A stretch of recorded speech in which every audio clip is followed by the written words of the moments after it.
예. 예, 맞습니다. 맞습니다. 예, 예. 네, 보조교재로, 제 책을 사보신 분들 많이 계실 거예요, 아마. 이게 한번, 그 개념을 여러분이 한번 이렇게 새롭게 한번 확 바꾼다는 차원에서, 한번 보시면 도움이 많이 되실 겁니다. 이게 머리말만 50페이지예요, 머리말만. 제가 보면은, 이 책을 읽기 전에 해가지고, 정리해 놓은 글이 몇 페이지까지냐면 52페이지까지입니다.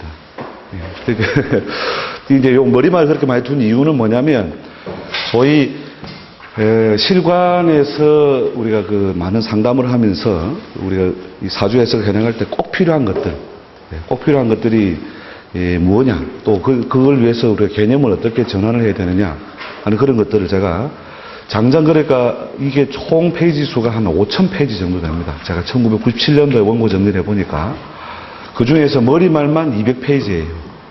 그 중에서도 제가 몇 개만 추려가지고 한 50페이지 정도로 간략화시켜서 그 머리말 써놓은 건데 그 부분을 여러분이 한번 읽어보시기 바랍니다. 현대 명리에 어떻게 접근한다, 어떤 개념을 전환을 해서 본다, 이런 것을 참조해 보시고, 이 책은 아마 지금 하드카버로 된 게 제가 있었는데, 누구 빌려줘가지고 제가 못 받아서 제가 복사해 놓은 것만 들고 왔는데, 박정환홍의 명리요강 들어보셨죠? 예, 박정환홍 명리요강. 이 책 한번 고전을 한번 정리한다는 차원에서 여러분 한번 읽어봅시다. 예. 다만 이게 인쇄된 걸로 나와 있는지, 예, 어떤지 제가 잘 모르겠는데, 지금은, 없으면 누가 아까 갖고 계신다고 하니까, 인쇄된 걸, 복사를 해서, 한번 고전명리를 한번 고전명리의 논리를 한번 정리해보는 차원에서 이걸 읽어보시면 상당히 유용하실 겁니다. 그 다음에 요 책은 이제 명문당에서 나오는 그 상리 철학이라는 게,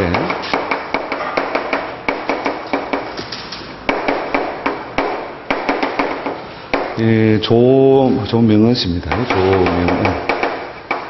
자, 이분은 이제, 이게, 고전 명리에 기본적으로 좀 기본 근거는 두고 있지만, 이제 현대에 와서 이제 주로 통변술에 관련된 것, 그 다음에, 여러 가지 간지의 어떤 의미, 취상, 어떤 뜻을 취해온다, 이런 어떤 취상적인 걸 자료로 쭉 한번 정리를 해 보실 수 있는 것이고, 이제 요걸 토대로 해서 상당히 이제 확장을 많이 해 나갈 수 있는 근거를 얻을 수 있으니까, 그 책은 아마 시중에 나와 있을 겁니다. 이게 명문당 책은 어지간하면 주문하면 다 얻을 수 있으니까요. 이걸 가지고 시험을 치겠다 이런 건 아닙니다. 제가 시험을 치는 건 아니고, 여러분이 이제 제가 실전 명리에 필요한 어떤 여러 가지 논리들을 정리해 드린 것 중에서 시험 문제를 이렇게, 공부하는 차원이니까요. 제가 쭉 강의를 해드린 내용 중에서 중요한 개념, 이런 거에 대한 어떤, 것들은 제가 시험으로 조금, 여러분에게 테스트를, 하도록 그렇게 하겠습니다. 그래서 제가, 이 업을 한 지가 올해 25년입니다. 25년. 제가 지금도, 연배상으로 보면은 새파랗게 젊은 사람이 강의를 하는 모양이 돼서 그러긴 한데, 이제 제가 공부했는 그 학문적인 이력을 여러분들 조금 들으면, 왜 뒤바뀌었다, 어떻게 바뀌었다 하는 것을 좀 이해하실 수 있을 것 같아서, 제가 이제 85년도에 이제 85년도에 역업을 이제 시작했습니다. 이게 85년에 역업을 시작해가지고, 그 당시에 이제 고전명리에 관한 책들을 이제 마구마구 읽었죠. 그러니까, 그때 잘 나오고 있었던 책이 이제 사주정설이라고 책 들어보셨죠? 사주정설, 그 책을 가지고 한 5, 6회독을 제가 했어요. 그 45, 6회독을 하면서 이제, 이거 가지고는 안 되겠다 해서 그때부터 조금씩 이제 명리에 관련된 고전 클래식들을 쭉 이제 연애자평도 읽고, 명리정중도 읽고, 공통보감도 읽고, 다 적천수도 읽고 다 읽었는데, 결국 뭐냐면 고전명리에서 말하는 게 이제 시대적인 어떤 차이점, 시대적인 차이가 고려되어 있지 않다는 거죠. 예, 그러니까 옛날 고전에 나오는 것들은 주로 뭐냐면 산업공상. 그러니까 산업공상이라고 하는 직업적으로 신분이 굉장히 간단했던, 단조로웠던 시절에 주로 뭐냐면 이제 출세라고 하는 것이 소위 벼슬, 사로서 벼슬에 나가느냐 못 나가느냐 여기에 치중되어 있다는 거죠. 나머지는 뭐냐면 농공상은 뭐냐면 뭐 특별히 뭐냐면 출세 불출세를 말할 게 없었다는 거예요. 그래서 이제 이런 선비로서 결국은 우리가 이제 뭐 공경대부가 되느냐 마느냐 벼슬을 하느냐 마느냐 이런 데에 논리가 치중되어 있다는 것이죠. 치중되어 있기 때문에 현대사회하고 어떤 출세나 번영의 형식이 완전히 어긋나 있는 거죠. 현대사회라고 하는 것은 그 당시에 이제 이런 산업공상이 아니라 지금의 형태는 뭡니까? 뭐 장사를 잘해서 돈을 많이 벌어도 그죠? 롯데가 뭘 많이 팔아서 오늘날 롯데가 됐죠? 그렇죠. 예. 그 껌을 많이 팔면, 우리 껌을 작게 팔면 뭐라고 합니까? 껌팔이 소년. 그죠? 하찮은 거 우리 껌값이라 하잖아요. 예. 근데 껌을 많이 파니까 재벌이 되잖아요. 그죠? 예. 그러니까 지금은 뭐냐면은, 경제적, 성공만 이루어지더라도, 그것이 큰 어떤 성공으로 결국 부합되는 그런 시대적 환경에 와 있다. 물론 지금도, 우리가 관직에 이르러서 그 벼슬을 하면은 그것이 출세의 길이긴 하지만 과거와 지금의 그 시대적 차이가 크게 차이나는 어떤 환경 속에 우리가 이 학문을 하고 있다는 것이죠. 고전을 읽을 때는 뭐냐면 다 이런 시대에서 출세를 해야 출세라고 해봐야 이게 벼슬을 해서 결국 녹봉을 받아요. 녹봉. 그 녹봉을 받으면 무조건 성공이다. 그 다음에 관직이 깨어지고 관직에서 물러나면 그것이 운이 나쁜 거다. 운의 호불호를 이런 식으로 나누었다는 거죠. 근데 지금은 벼슬을 떠나더라도 자기가 사업을 일으켜서 재물의 성취가 있으면 그건 좋은 운으로 본다는 거죠. 자, 그런 차이 정도는 이제 이미 전제해 두고요. 이제 과거 명리는 또 뭐냐? 소위 오행의 왕세죠, 그죠? 오행이 왕하냐, 쇠하냐, 오행 왕세에 따른 중화 여부를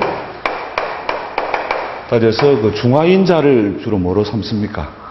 우리 격을 취해낸 다음에 오행적인 중화를 이루는 자가 대체로 용신이다 이런 개념으로 접근하고 있죠, 그죠? 용신이다 이런 개념을 접근하고 있는데, 그 당시에는 뭐냐면 이것만으로 충분했다는 거죠. 이런 시대였기 때문에. 근데 지금은 뭐냐, 별 도움 안 된다는 거죠, 이게. 이제 격용론을 제가 타파하자는 그런 게 아니에요. 격용론에 의한 이해가 저런 어떤 단조로웠던 시대하고 지금하고는 완전 다르다. 그래서 제가 85년도에 이제 역업을 하면서 앉아가지고 책에 나오는 이론대로 이때 좋을 것이다. 뭐가 어떻게? 하여튼 좋을 것이다. 용신이 왔으니 좋을 것이다. 안 좋았는데요. 손님이 거짓말 하는 거 아니에요. 그러니까 이게 손님이 거짓말 하는 거 아니고, 책에는 이렇게 나와 있고, 이게 뭐냐. 그래서 하여튼 책을 덜 읽어서 그런가 보다. 그렇게 생각하고 책을 이제 계속 더 읽은 거예요. 여러분들 이제 클래식 읽어보시면 아시겠지만 고전들이 읽어보면 전부 다 막 읽을 때 신나요. 그래서 이렇게 보면 되겠구나. 근데 그 안에 나와 있는 팔자들은 손님으로 오지 않는다니까요. 죽었기 때문이 아니고 그 시절에 적어도 뭐냐면 벼슬에 이르러서 적어도 지배층 신분에 있었던 좋은 샘플들을 모아놓은 거거든요. 대부분 다. 옛날 그 교재에 나오는 책들이. 근데 거기에 있는 좋은 샘플들이 손님으로 현대사회에 오느냐. 한 100명에 1명 올까 말까 해요. 소위 팔자가 좋으면 물을 일이 별로 없다는 거예요. 벌써 내일 뭐가 일어날 자기는 알고 있는 거예요. 미래 예측을 할 필요가 없는 어떤 지위에 있는 사람이 뭐 때문에 물어봐요. 그러니까 팔자가 반듯하게 생긴 사람들은 현대 사회에서도 오늘의 운세, 내일의 운세 자기가 다 알고 있다니까요. 자기가 해야 할 일이 정해져 있고, 그 다음에 자기가 하고 있는 일 자체가 안정되어 있는데, 전 볼 일이 뭐 있냐, 이거. 평생 한두 번 물을까 말까 하는 정도가 우리의 현실이다. 그러면 물을 오는 사람들은 뭐냐? 물을 오는 사람들은 대부분 뭐 어떤 직업적 불안정이 돼 있다. 또 육친이라고 하는 것은 이제 뭐 부모와 뭐 형제도 포함되겠지만 뭐 배우자, 자식 이런 어떤 육친들과의 어떤 부조화 속에 있는 사람들이 결국 뭐냐? 안정이 안 되니까 결국 묻게 되는 것이 대부분이라는 거죠. 이런 것들을 결국 뭐냐? 우리가 현대적 의미로 해석을 해 나가야 된다. 현대적 의미로. 거기에는 뭐가 필요하냐?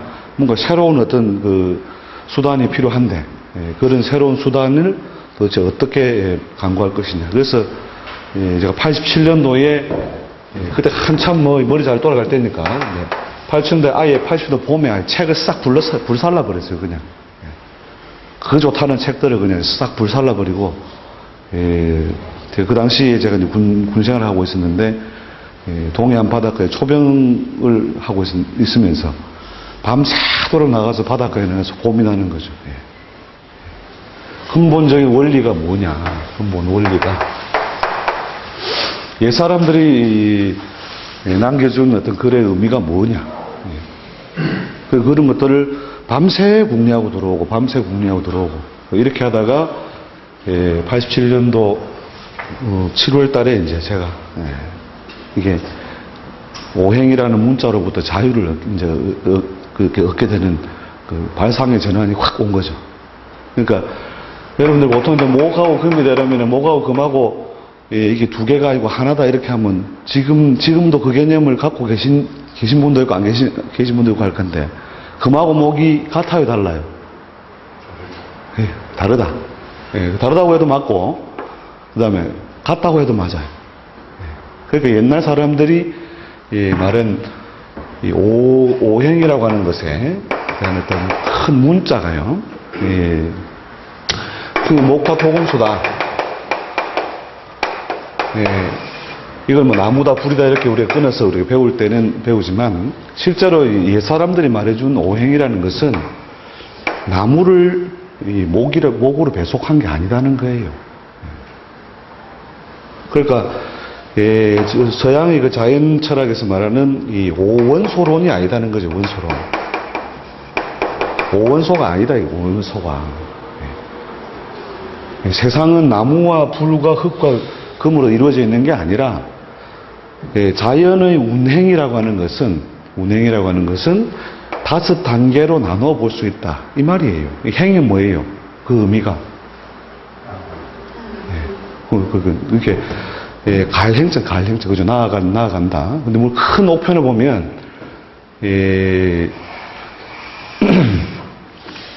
어슬렁, 여럿이서, 어슬렁, 앞서거니, 뒤서거니 하면서 나아가는 것. 어느 방향을 향해서 가는 거예요. 그래, 이제, 하나가 아니고 무리가, 이렇게 앞서거니, 뒤서거니 하면서 이렇게, 그 방향으로 나아가는 것이, 그 옛날 옛 글자의 의미인데, 그래서 기운이 어떻게 해요? 기운이 하나하나 어떻게 해요? 진행되어 나가는 거예요, 진행. 기운이 나아가는 단계를 어떻게 해요? 몇 단계로? 5단계로. 요걸 합치면 뭐예요? 좀 더 합치면, 단계를 줄이면, 순하, 수동. 요걸 더 단순화하면, 양, 그렇죠? 그러니까 이제, 어떤 시간에 따른 여러 가지 그 변화 양상을 2분법 했느냐, 4분법 했느냐, 5분법 했느냐. 나중에 이걸 더 쪼개서 뭐예요? 천간으로 쪼개면 갑을병정 무 이렇게 해서 천간 모두를 갑을병정 무. 이걸 뭐 10단계 나눠줘, 그죠? 기경신인게 10단계. 더 쪼갠 건 뭐예요? 자축인묘 12단계. 그죠? 인묘진, 사오미, 신유술, 해자축. 그래서 12단계로 이렇게 쪼개 놓은 거예요. 또 여기서 또 좀 더 쪼갠 뭐예요? 절하고 기를 통해서 24절기. 5일 단위로 해서 72, 후. 이런 식으로 쭉 보죠. 1년에 그 변화했던 원 사이클, 하나의 하나의 사이클을 얼마나, 세분해서 쪼개 놓느냐. 그래서 옛날 사람들이 말한 것은 갑은 나무를 말하는 게 아니다는 거예요, 갑은. 갑은 뭐로 배웠어요? 보통. 양에 속하고 목에 속한다. 이런 어떤 공부 방식이 처음부터 굉장히 큰 선입견을 만들어버리기 때문에 뒤에 학문적으로 뭐냐면 크게 생각을 넓힐 수 있는 힘을 잃어버리는 거예요. 갑이라고 하는 것은 뭐냐면 말 그대로 시간적으로, 요 시간표를 한번 봐보세요. 시간표를 쭉 보면 어떻게 돼요? 갑과 을은 이게 계절적으로 어디에 속해요? 갑을이. 봄에 속한다. 자, 초봄이다, 늦은 봄이다. 초봄, 이렇게 조춘. 이런, 조춘에 이루어지는 모든 그 만물의 물성 변화라고 하는 것이. 만물의 물성 변화가 결국은 갑이 갖는 여러 가지 상징 체계, 운동성이라는 거죠. 근데 이 갑을 조춘이다 이렇게 처음에 정리해 놓지 않으면 이제 여러분들은 나머지가 계속 확장이 안 되는 거예요. 그러니까 팔자 내에 우리가 갑경이 정관을 출연했다. 자, 이런 어떤 간지 구성했을 때 갑경이 출연하면 뭐부터 생각나요? 이거 갑목을 뭐냐면 경금칠사를 와서 때리는구나. 이제 그렇게 생각하면 이제 이게 꽝 된다, 이거죠, 공부가. 이제, 칠사를 와서 때리면 어떻게 돼요? 그럼 갑목이 손상된단 말이에요? 부서진단 말이에요? 어떻게 된단 말이에요?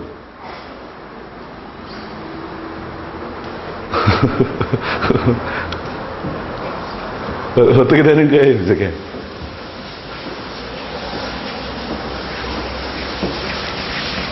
금이 목을 극하니까 저게 이제 목이 죽는다?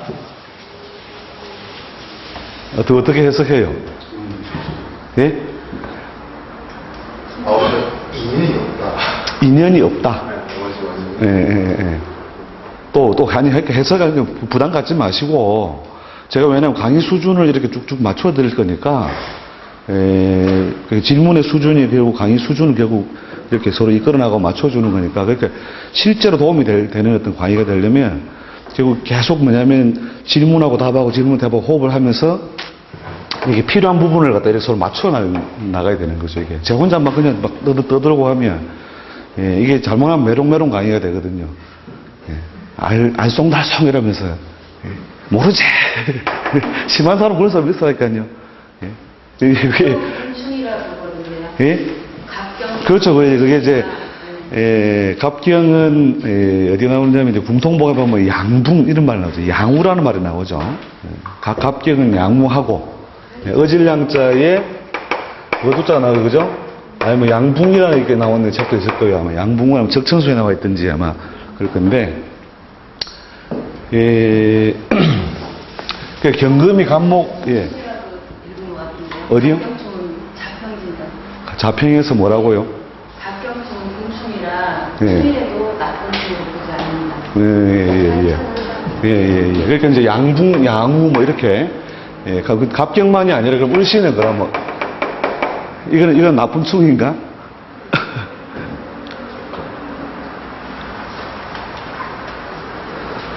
이제 이런 것을 우리가 이제 뭐냐면 이제 오행에다가 문자를 있죠.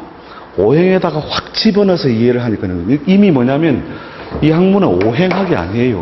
저는 아예 오행을 안 가르치려고 그래요, 이게.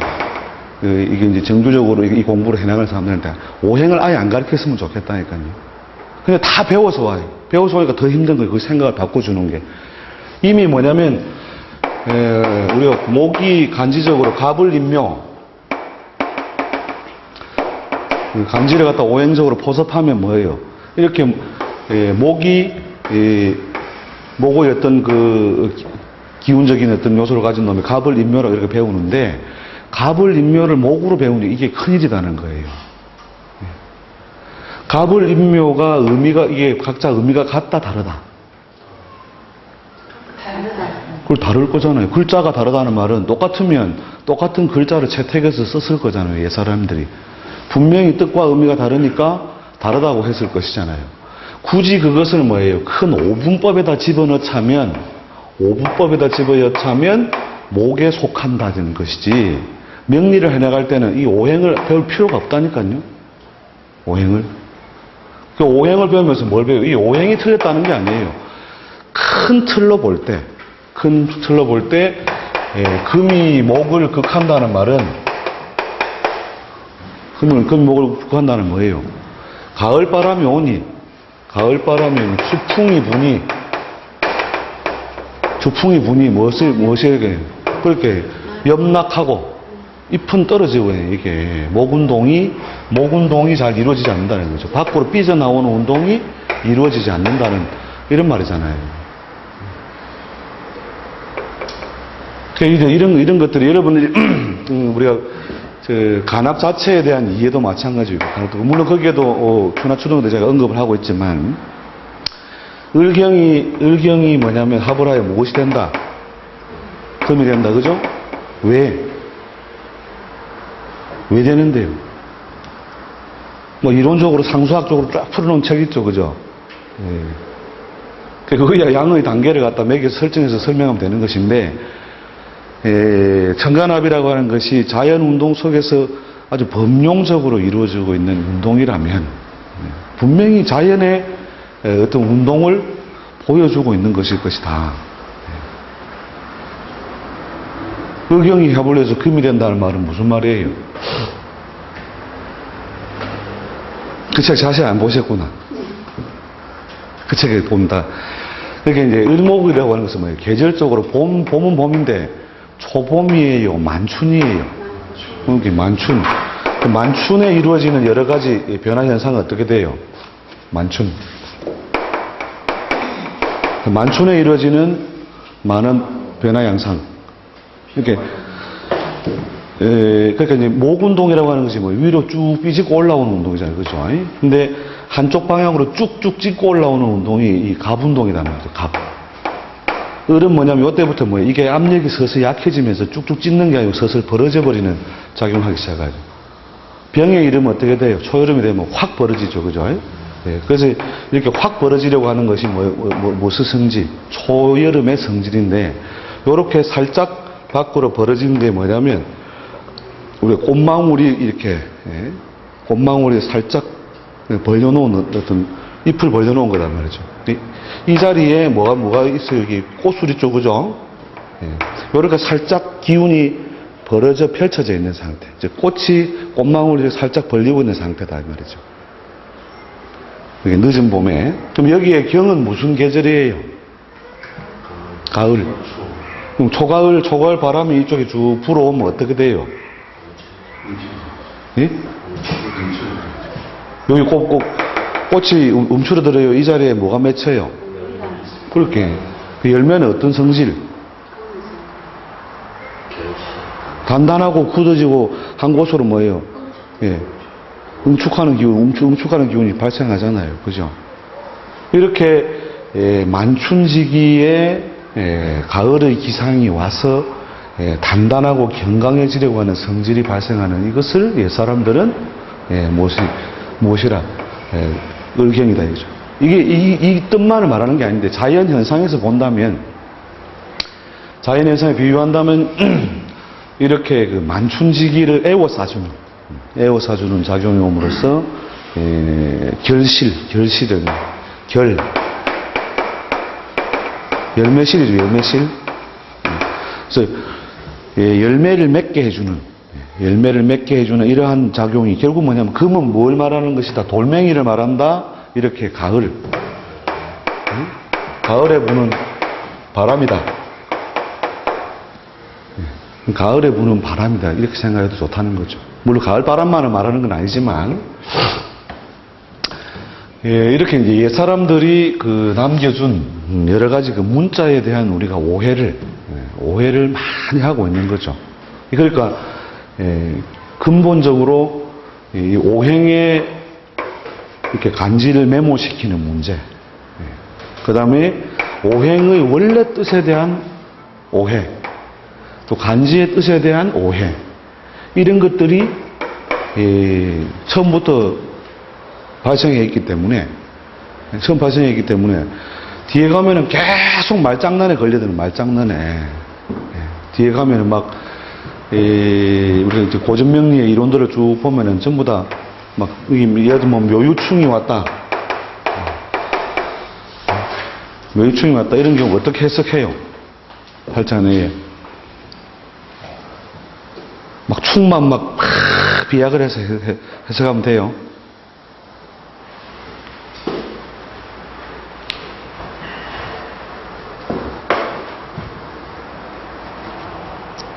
어떻게 해석해요?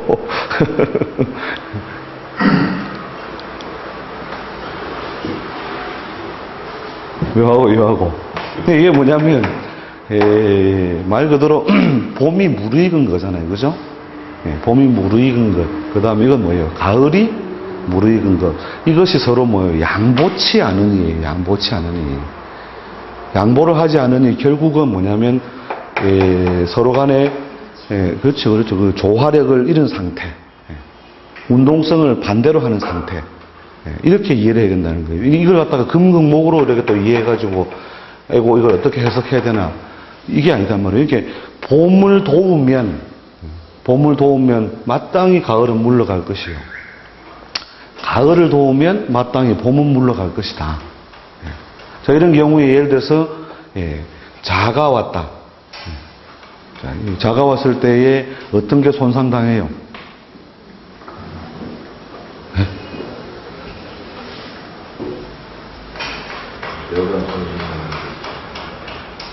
자가 왔을 때 이 글자가 손상당해요? 이 글자가 손상당해요?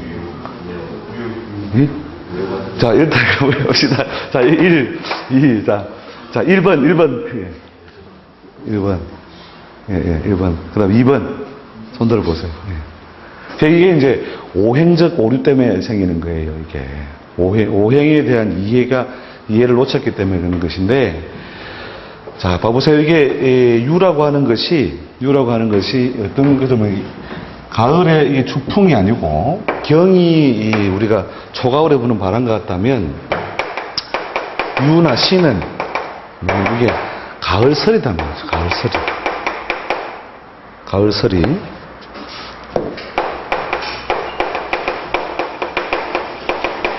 그렇죠? 자, 가을설이가 어떻게 해요?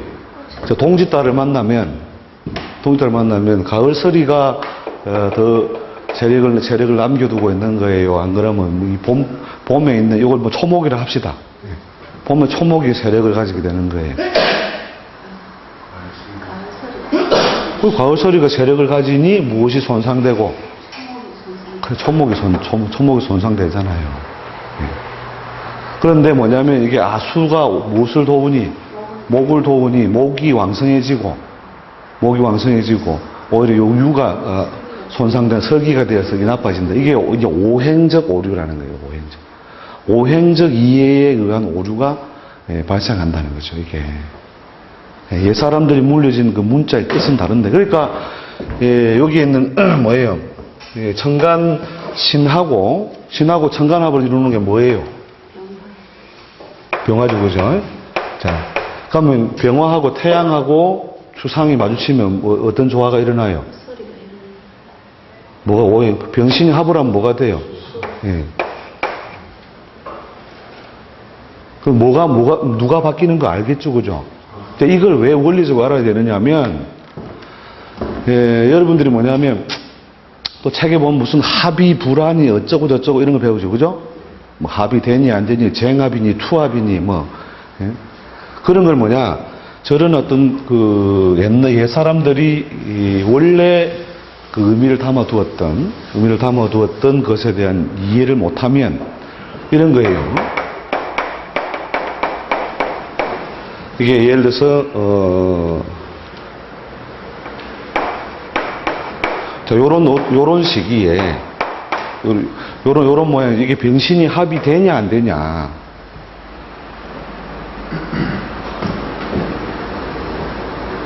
합의돼요, 안 돼요?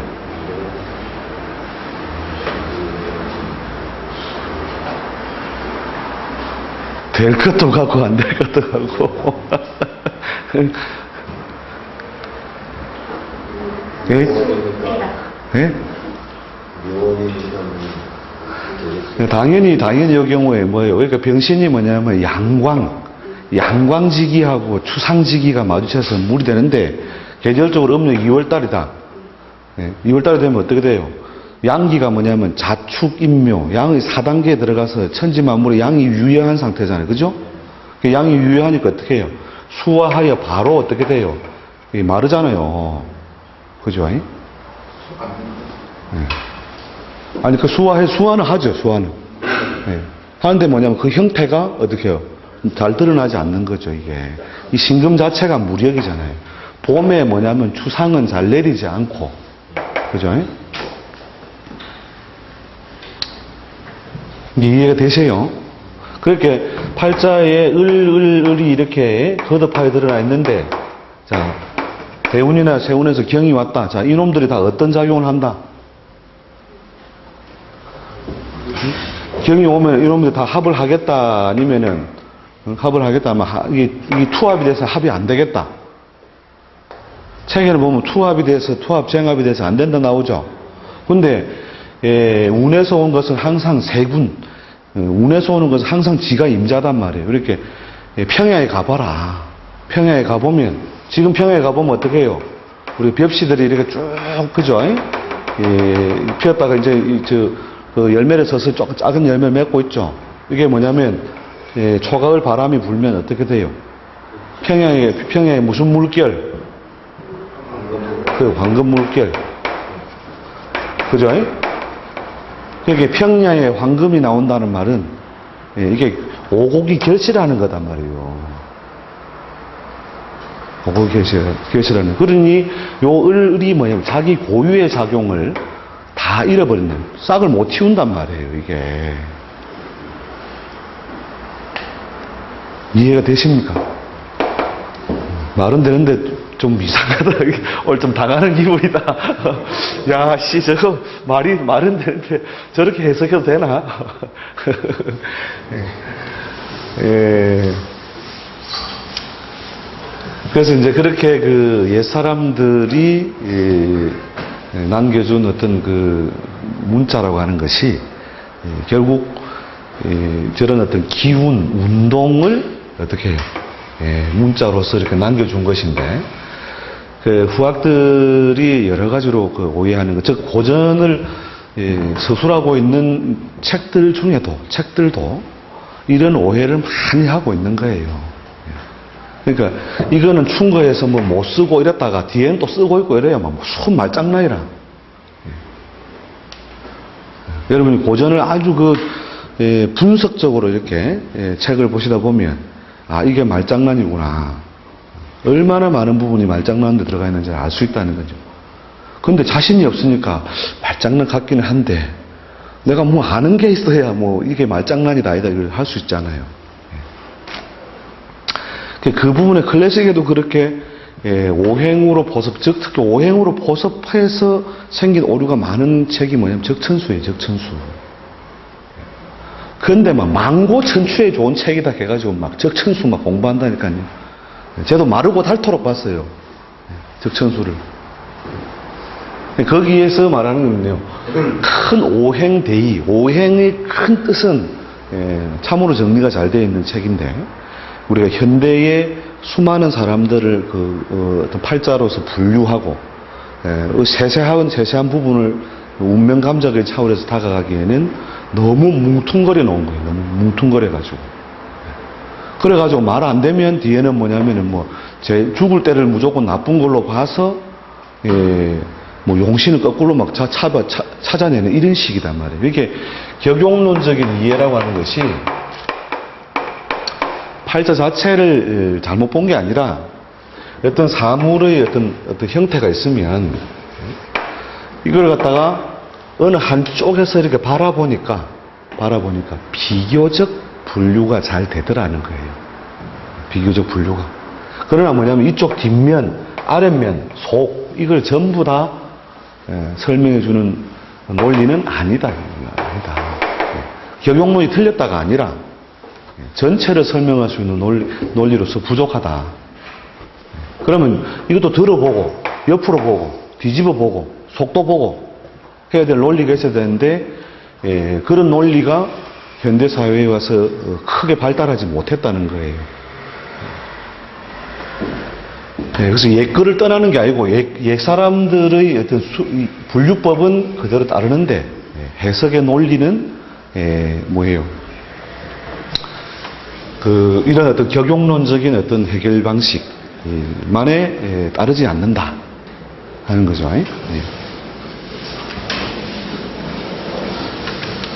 자, 그래서 이제 그런 어떤 제 문제를 다루는 위주로 갈 것이냐, 아니면 뭐 실제 실관을 많이 하는 어떤 논법을 더 많이 다룰 것이냐인데, 아무래도 여러분이 그 실관을 많이 하는 논법으로 가는 게 사실은 훨씬 더 현실 도움될 건데, 그 중간에 이제 생각의 소프트, 생각을 좀 이렇게, 제가 잘 이렇게 강의할 때 힘든 게 10년 이상 공부한 사람들,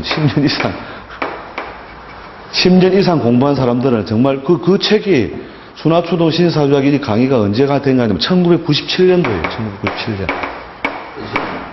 예. 1997년도에 그 동의대 한의대에 가면 그 명리를 연구하는 모임이 있는데 10년 이상씩 공부한 사람들이에요. 그 10년 이상 공부한 사람들이 이제 좋은 선생을 한 명 모시려고 이렇게 이제 공개 강의를 시키는 거예요. 그래가지고 제가 공개 강의가 한 두세 분을 아마 그때 모셨던 걸 아는데, 시간을 달리 해가지고. 그 가가지고 제가 10년 했으면 뭐 무슨 책 보셨냐, 이렇게 무슨 책 봤대요. 그래서 그러면 10년 공부한 게 헛공부다. 그 사람 깜짝 놀라는 거죠.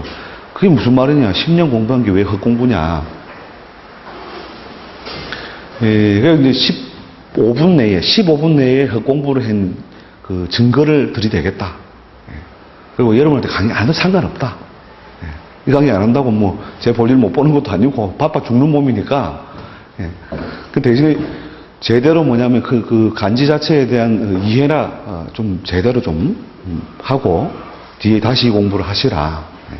그렇게 하다가 이제 강의가 시작된 거예요. 시작돼가지고 이게 장장 한 18개월 정도 이렇게 세월을 많이 끌면서 결국 강의가 됐던 것 중에 이제 그걸 좀 썸머리를 한 건데, 그 당시 이제 저 책의 진도 자체가 뭐냐면 일반적으로 초보자들이 공부하기 위한 순서대로 되어 있지 않습니다. 제목 자체가. 이게 사주학의 제 문제예요. 사주학의 제 문제. 지금 우리가 이제 문제로 삼고 있는 앞부분에 보면 뭐 시를 정하는 문제, 이런 뭐 그 기타 하여튼 우리가 지금 문제거리로 삼고 있는 것들을 쭉 앞에서 다루어 가지고 이 제 문제 중심으로 나가고 그 다음에 뒷판은 바로 그냥 진도를 그냥 뛰어넘어 버리니까 사람들이 보면 초보자들은 사서 봐도 도움 전혀 안 되죠. 이게 무슨 소리야 하면 갑자기 뛰어넘어 버리니까. 그래서 이제 이런 부분을 여러분들이 이제 좀 진지하게 고민을 해봐야 된다는 거죠. 그런 부분에 대한 진지한 고민을 해서 뭘요? 그동안 공부한 것을 조금 이렇게 생각을 소프트하게 열어놔야만 강의를 할 수 있는데, 막 본인이 알고 있는 팔자 간지 딱 적어놓는 순간부터 또 이거는 무슨 기억에 뭐 어쩌고 저쩌고 그런 식의 분석법에 완전 딱 틀이 잡혀 있는 경우가 가장 힘든 경우예요. 제가 가르칠 때 그러니까 일관을 적지 않고 그냥 지지의 모양이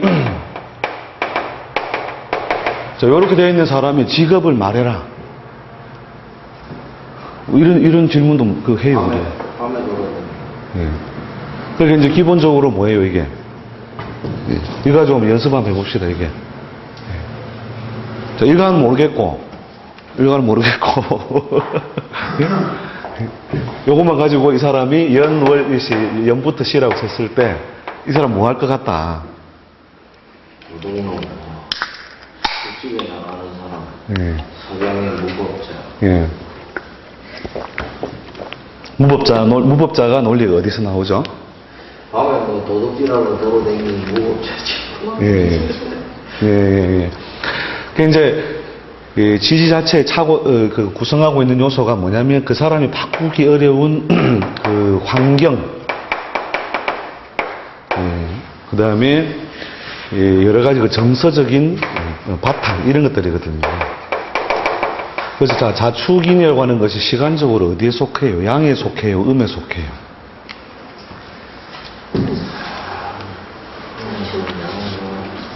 우리 하루를 생각해 보시는 게 하루. 몸에서 양으로 가고 기본적으로 그죠? 한밤중에서 새벽을 간다는데 일출이 어디요? 이 인시 말이나 그 묘시에 이루어지죠, 그죠? 그래서 기본적으로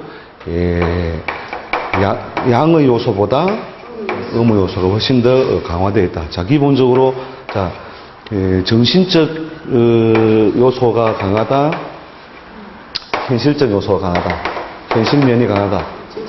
정신적 면이 훨씬 더 강하다. 그죠? 예. 그 다음에 이 사람이 현실 속에서 금전활동, 사회활동하고 있다면 어떤 곳 좀 이렇게 남들 눈에 잘 띄지 않는 곳일 것이다. 역동적인 변화가 많을 곳이다. 어떤 곳이다. 눈에 잘 안 띄죠. 그렇죠. 예, 눈에 잘 안 뜨는, 예. 그러니까 아까 말씀하신 것처럼 일반적인 장사나 사업을 하더라도 그렇죠. 예. 다음에 하는 장사를 하든지 한데 요 글자가 하는 거죠. 이질적인 글자가 드러나 있죠. 그죠? 자, 이질성이 들어있다는 말 무슨 말이에요? 살아가면서 직업적으로 전변이 발생할 수 있다, 없다? 예, 직업적 전변이 발생할 수 있다.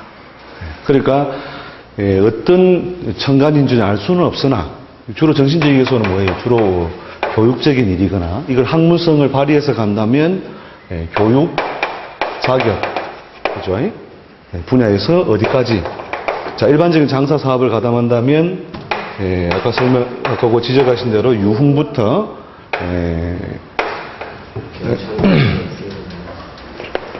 도둑이 득실거리는 곳이라면 요 부분은 관으로 쓸 때는 어떻게 돼요, 그죠? 도둑이 들고 나고 하는 곳이니까, 그죠? 왜 TV 있잖아요. 예. TV가 하시는 분입니다.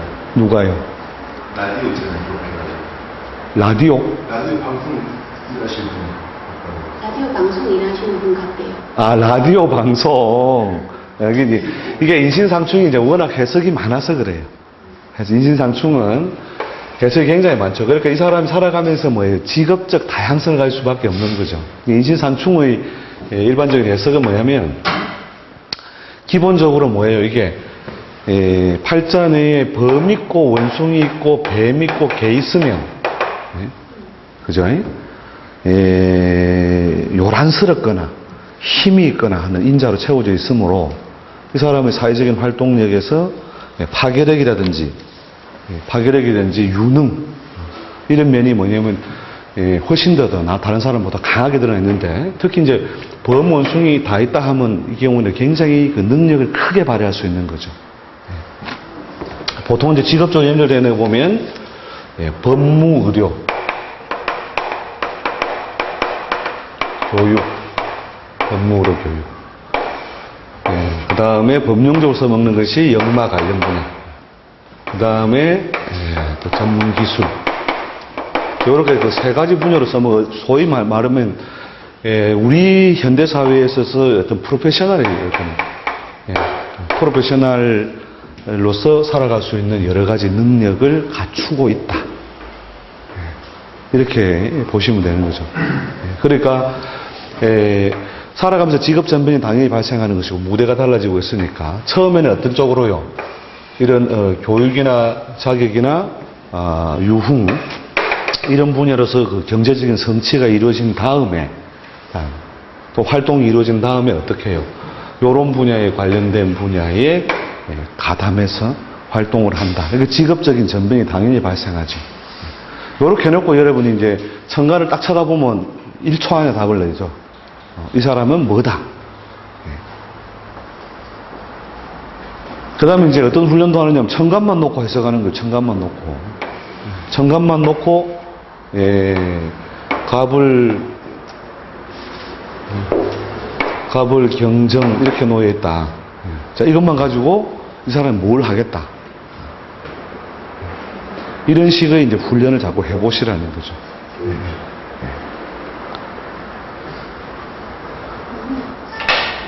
이제 사업을 하다가 예. CEO나 예, 시장 정관이니까, 그죠? 예. 이걸 여러분들이 자꾸 훈련을 하면, 생만으로 예. 그러니까 이제 팔자를 분석하는 것이 어떤 그 왕세 강약에 의한 희귀론으로 가는 게 아니라 이미 부여되어 있는 여러 가지 조건 속에서 이루어질 수 있는 범위를 여러분들이 분류를 해 놓을 수 있다는 거죠. 그 범위를 분류해 두면, 어떤 운이 왔을 때 이루어질 수 있는 변화의 폭을 이미 알고 있는 거죠. 그러니까, 어떤 사람은 뭐냐? 어떤 사람은 팔자에 유용한 인자를 많이 가져와 버린 사람은 목이 와도 좋고, 화가 와도 좋고, 토가 와도 좋고, 금이 와도 좋고, 수가 와도 좋다. 근데 거꾸로 너무 조화가 뭐예요? 잘 안 되고 왜곡되어 있는 경우에는 뭐예요? 목이 오든 화가 오든 금이 오든 맨날 귀신이라. 요렇게 여러분이 이제 희귀적인 어떤 논리로 어떤 분류를 하더라도 요럴 가능성을 확 열어놔야 되는 거죠. 그럴 가능성 안 열어놓고 생각하면 이제 실관하면 판파해지는 거예요. 판파해. 그러니까 이제 잘 나가는 사람도 이렇잖아요. 와, 올해는 100억밖에 못 벌었다. 미치겠네.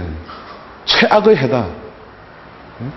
한 해에 300억을 벌어야 되는데 올해는 100억밖에 못 벌었으니 최악의 해다는 사람이고. 거꾸로 뭐해요? 막 어쩌어쩌 해가지고 막 한 10몇 년 돈 잘 모아가지고 그래가 드디어 이제 집을 하나 산 거예요. 대운이다. 근데 그런 어떤 실제 내용상에 큰 차이가 있잖아요. 큰 차이가. 이 큰 차이를 이미 분류를 하고 있어야 된다. 이게 우리 격용론적인 어떤 이해에서 할 수 있는 게 예를 직업적으로 보면 이 사람은 수위다. 수위. 이 사람 수위인데 이것만 맞추는 거예요. 이것만. 격용론적으로.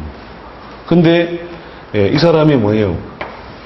범을 휘두르고 있으니 이게 범표 수위다. 범표 수위라 하면 뭐예요? 수위를 하더라도 중앙청 수위거나 청와대 수위단 말이에요. 그 다음에 그런 어떤 힘 있는 에너지가 없어서 저 시골 동네에 무슨 조그마한 아파트에 그냥 수위다. 자, 사는 내용이 같아야 달라요. 엄청나게 차이가 나잖아요. 그 엄청난 차이를 분류해놓지 않고, 와, 수위 잘 맞췄다. 이러면 안 된다니까요. 그래서 여러분이 격용론적으로 이해할 수 있는 어떤 범주, 그 다음 실제로 그 사람이 놓여있는 어떤 분야, 이런 것에 대한 어떤 이해를 잘 해두지 않으면 뒤에 가서 그렇게 계속 이제 자기 혼자 학문에 그냥 걸려가지고 그냥 세월만 흘러가는 거죠.